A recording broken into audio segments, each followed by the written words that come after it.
তো সবাই যে এত ভালোবেসে আমাকে খাচ্ছে আমার তো ভীষণ ভালো লাগছে। আর সত্যি না বয়সটাও তো কম হচ্ছে, চুপ কর, বেশি বকিস না। পাঁচটা ছোটখাটো চুল পাকার মতো বয়স হয় না।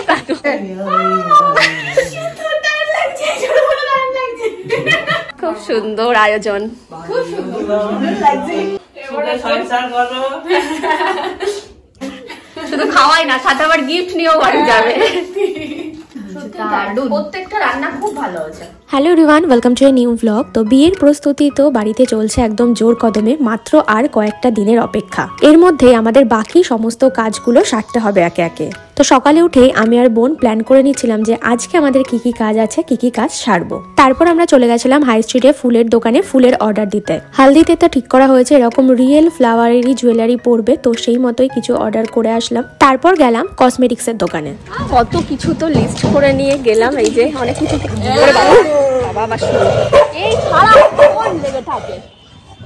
যাই হোক, তার মধ্যে অর্ধেক জিনিসও মনে হয় কিনতে পারলাম না, কারণ টাইম হয়ে যাচ্ছিল। আবার আজকে আরও একটা জায়গায় নেমন্তন্ন আছে, আইবুড়ো ভাত সঞ্চিতার, আমাদের পাশের বাড়ি, মানে আমাদের পাড়ারই একজনের বাড়িতে। কি হচ্ছে রান্দি? চলো গোপাল, আর একটা বড় গোপাল। চল ঘরে চলো, ঘরে চলো। বাবা স্নান টান করে আমাদের ব্রাইড রেডি হতে শুরু করে দিয়েছে। ও আজকে হচ্ছে যেখানে নিমন্ত্রণ আছে তাদের ইনস্ট্রাকশন যে শাড়ি পরে যেতে হবে, তো এই শাড়িটা সিলেক্ট করা হয়েছে। তো ফাইনালি আমি রেডি হয়ে গেছি। তো এতদিন তো নেমন্তন্ন পাচ্ছিলাম না, আর এখন পরপর এত নেমন্তন্ন খাচ্ছি। এদিকে বাইরেও এক গাদা কাজ, এইদিকে এসে আবার সবাই বলছে শাড়ি পরে আসবি, সেজে গুজে আসবি, এইসব করে বিশাল চাপ হয়ে গেছে। এখন মনে হচ্ছে কতদিন বাড়িতে খাবার খায় না দুপুরবেলা। আজকে মানে কালকে থেকে শুরু হয়েছে না, কালকে থেকে না, মঙ্গলবার ধরে বাড়িতে এখনো দুপুরবেলা খাচ্ছি না, কালকেও খাবো না। তো সবাই যে এত ভালোবেসে আমাকে খাচ্ছে আমার তো ভীষণ ভালো লাগছে। আর সত্যি বলতে তো বিয়ের আগের এই জিনিসগুলোই সবচেয়ে সুন্দর। তাছাড়া তো বিয়ে করলে তো হয়ে গেল যে যার যার মতো, কিন্তু এই জিনিসগুলো সবচেয়ে সুন্দর, আর এইগুলোর জন্যই এত বেশি ধুমধাম করে বিয়ে করা। তো এদিকে আমিও রেডি হয়ে গেছি, এখন আমি বোন ভাই তিনজনে যাবো।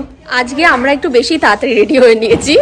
এদিকে ওরাই কালকে এত দেরি করেছিলাম যে বারবার ডাকছিল, হ্যাঁ কালকে বারবার ডাকছিল, এদিকে যেতে কত লেট হয়ে গেল। আজকের সময় তাড়াহুড়ো করে রেডি হয়েছি, এদিকে ওরা ডাকেনি। আমার দিদি সেটা সবাই বুঝতে পারবে, এই যে বুড়ি মানুষের পাকা চুল ভরে গেছে। একটা দুটো এগুলো আমাকে হেয়ার কালার করতে হবে, এগুলো বুড়ির জন্য না রে, এগুলো আমার ছোটবেলা থেকেই। না বয়সটাও তো কম হচ্ছে, চুপ কর, বেশি বকিস না। পাঁচটা ছোটখাটো চুল পাকার মতো বয়স হয় না, চুল পাকার বয়স হয়নি এখন আমার। মাধ্যমিকের পর থেকে প্রচুর গ্রে হেয়ার, একটু অনেকটাই বেশি লম্বা। সবাই বলে ওই হচ্ছে দিদি, আমাকে হচ্ছে গিয়ে ভাবে যে দিদি, কিন্তু এখন লম্বা সম্ভব বলছি, ভাববে এই ভিডিও তো ভাববে যে মাকে ওই লম্বা লাগছে না, তো আসলে কিন্তু হিল পরে আছে, আর আমি একদম হিল পরে নেই, সব বলে দিলাম সেটা। তো যাই হোক, এখন ভাবলাম যে আমরা তাহলে টাইম যখন আছে একটু ভালো করে ফটো রিলস বানিয়ে নিই, মানে ওর আর কি। এসেই তো আমরা অবাক হয়ে গেছি, এত সুন্দর ডেকোরেশন করে সাজিয়ে গুজিয়ে পুরো রেডি। চলে আয়, এটা রিটেক হচ্ছে।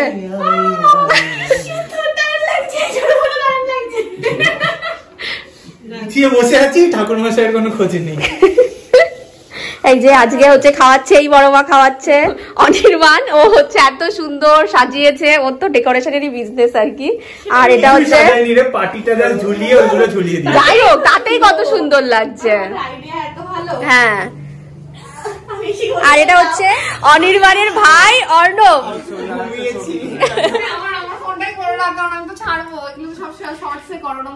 খুব সুন্দর আয়োজন, খুব সুন্দর লাগছে।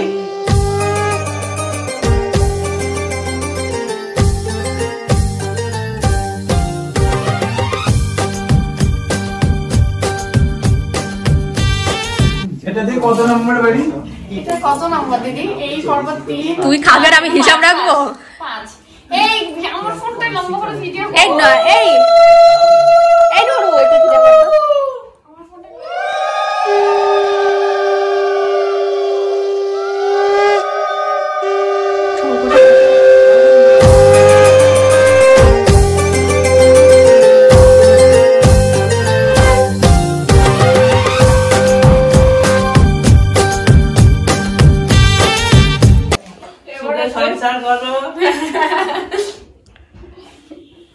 লাস্ট কার বাড়িতে খাওয়া?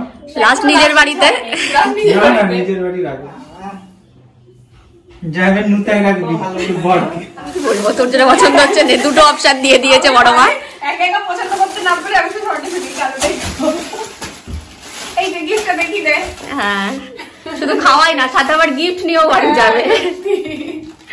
কি কি বড় মা রান্না করেছে, রান্না তো প্রচুর কিছু করেছে, এবার কি কি করেছে সেইগুলো বড় মা বলবে। প্রথমে শাক রান্না করেছি, তারপর কাঁচা কলা ভাজা, আলু ভাজা, সিম ভাজা, পটল ভাজা, তারপর পাপড় ভাজা, এই বেগুন ভাজা, বেগুন ভাজা, মানে 7 রকম ভাজা। তারপর ভেজ ডাল, এঁচোড় চিংড়ি, পনির, পোস্ত, পাবদা মাছ, ঝাল, হ্যাঁ তারপর কাতলা মাছের কালিয়া, হ্যাঁ তারপর চাটনি, মিষ্টি, হ্যাঁ পায়েস। পায়েস। দিচ্ছি না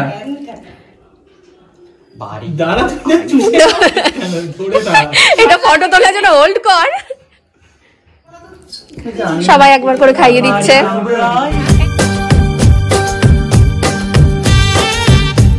হ্যাঁ, আর এই ফটোগ্রাফারের অবস্থা দেখো কি করে বসেছে।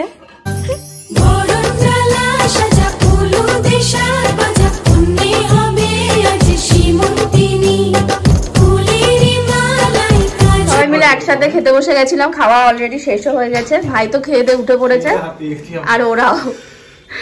আমার ছাড়া দাও, আমি কেমন খেয়েছি।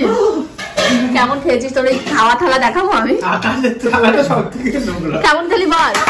সবকিছুই খেয়েছি, সবকিছু একদম। আর প্রত্যেকটা রান্না খুব খুব খুব টেস্টি হয়েছে, দারুণ হয়েছে, দারুণ। প্রত্যেকটা রান্না খুব ভালো হয়েছে। আর এমনি তো বড় মা খুব ভালোই রান্না করে। হ্যাঁ বড় মা। আর আজকে প্রত্যেকটা খুব ভালো হয়েছে। এত সুন্দর একটা হাতের কাজ, এটা আর্ট আর এটা হচ্ছে আর্টিস্ট।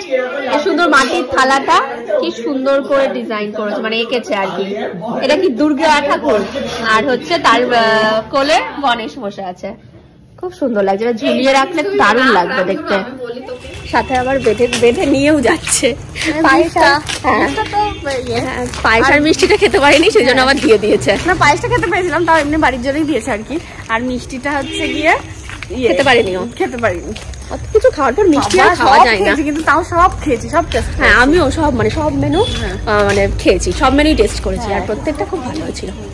যাই হোক ভালোই হলো। তখন তো বাড়িতে আস্তে আস্তে বেজে গেল 4:30, আর 5টা বাজতে তো এখন সন্ধ্যা, মানে একটু রেস্ট নিতে নিতেই আবার রেডি হয়ে বেরোচ্ছি। মানে আগের থেকে তো কত কাজ করে রেখেছি, তবুও মানে শেষ মুহূর্তে মানে অনেক কাজ এখনো বাকি আছে, কিভাবে কি শেষ করব এটাই শুধু ভাবছি। তো এখন আবার বেরোচ্ছি আমরা। তো এখন আমি, মা, সঞ্চিতা সবাই যাচ্ছি বাসন কিনতে। বাসন কিনতে মানে বিয়েতে আর কি যেই বাসনগুলো দানের জন্য দিতে হয়, কাঁসার বাসন, তো সেগুলোই কিনতে যাচ্ছি।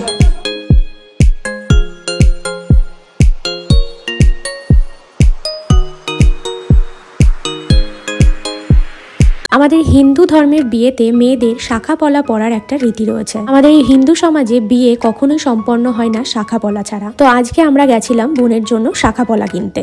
অনেকেই বিয়ের দিন সকালবেলা শাখা পলার দোকানে এসেই শাখা পরে যায়, কিন্তু সেদিনের এত ব্যস্ততার মধ্যে এখানে আসাটা একটু অসুবিধা হয়ে যাবে, যার কারণে আমরা আগে থেকেই শাখা পলাটা কিনে নিয়ে যাচ্ছি। এখানে গেলে সিঙ্গেল করলে ধরো 8 পিস হবে। বড়দিন আপনি এখানে ও তো অনেক পড়বে, অনেক পড়বে এখানে সব সময় পড়বে। আচ্ছা এক পিস বড় এক পিস বড়ই দেন, মাঝখানে মুখটা থাকবে, এটা দিলে উঠবে না কিন্তু। আচ্ছা তুই বুঝতে পেরেছি। শাখাপলা দোকানের সামনেই রয়েছে মা আনন্দময়ীর মন্দির। তো আমরা শাখাপলা কিনে এখন যাচ্ছি মন্দিরে প্রণাম করতে। মন্দিরে মায়ের কাছে প্রণাম সেরে আমরা এখন যাচ্ছি বাড়ির দিকে। এই তো বাসনপত্র, তারপরে হচ্ছে শাখা পলা কেনা হলো সঞ্চিতার, তো সবকিছু কিনে কেটে আমরা বাড়ি আসলাম। এখন আবার বেরোবো, মা তো অলরেডি বেরিয়ে গেছে বাবার সাথে, এখন আমি আর বোন বেরোবো, কারণ হচ্ছে আমার দুটো বন্ধুকে নেমন্তন্ন করতে হবে, তো সেটা একবারে করে চেয়েছিলাম, সেই জিনিসটা হয়নি। কাকুকে সেই লাগছে, বাবাকে সবচেয়ে ভালো ইয়ে হয়েছে। শিল্পাদের বাড়ি থেকে নেমন্তন্ন করে এলাম।